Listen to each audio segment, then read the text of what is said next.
question that we will have to ask. Yes, there is another book. No, it's not finished. And, no, I don't know when it will be finished. It takes a while, you know.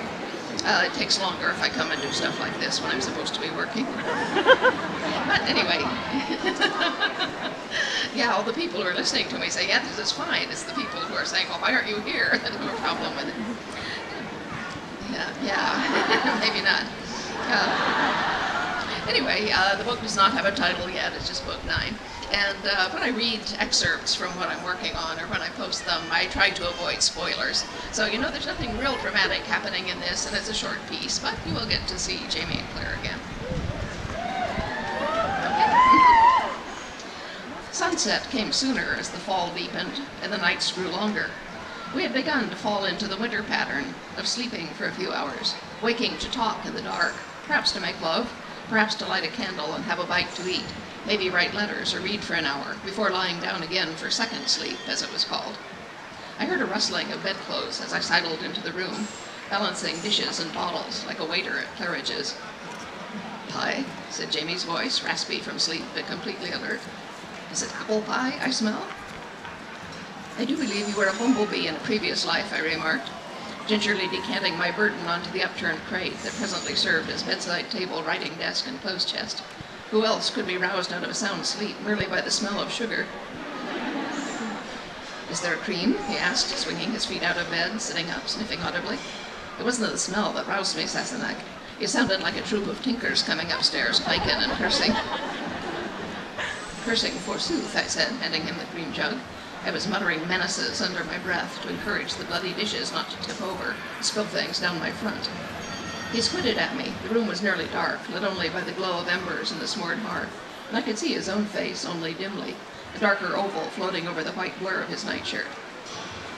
"Did it well?" "Certainly. You just have to know what to say to them."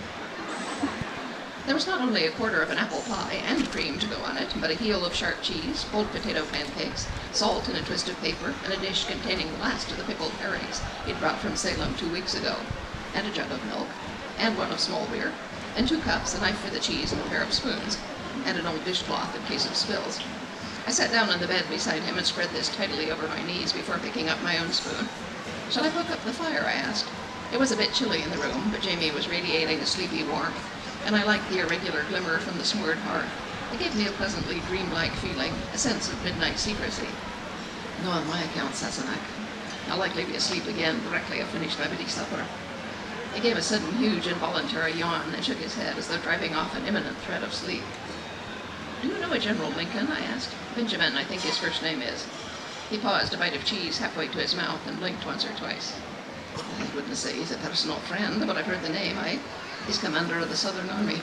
He ate the cheese slowly, swallowed, and added, "Why?" "Denzel Hutter told me that the general suffers from narcolepsy. Your yawning just reminded me of it." He shot me a mildly suspicious look and reached for a pickled herring. "Do I want to know what that is?"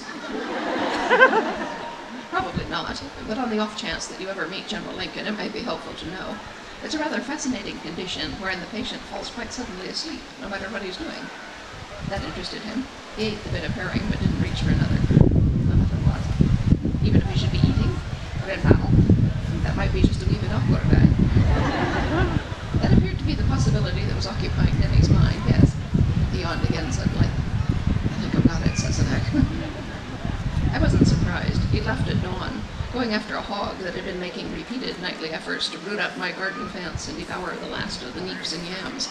He'd tracked the beast for more than 2 miles before finding and killing it, and had then dragged it back single-handed.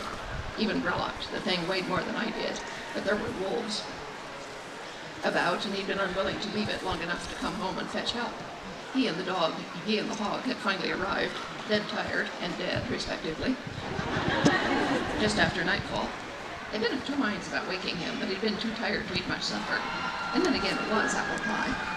We finished the meal in a companionable silence, and after rinsing his mouth with water and spitting out the window, Jamie came back to bed like a heavy-eyed homing pigeon.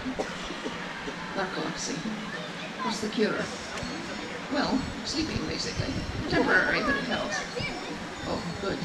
He put the empty pie plate on the crate and lay down. "Good night again." "I think I'll work for a bit in the surgery," I said, drawing the quilts up under his chin. His eyes were already half shut. I'll be up in an hour or so. You'll hurry yourself on my account, Sassenach. He snaked an arm out from under the covers and drew me down, giving me a sweet, high-scented kiss with undertones of herring. I will not be much good to you in bed for another fortnight or so. What a promise, is it? I kissed him gently back. I'll circle the date on my calendar.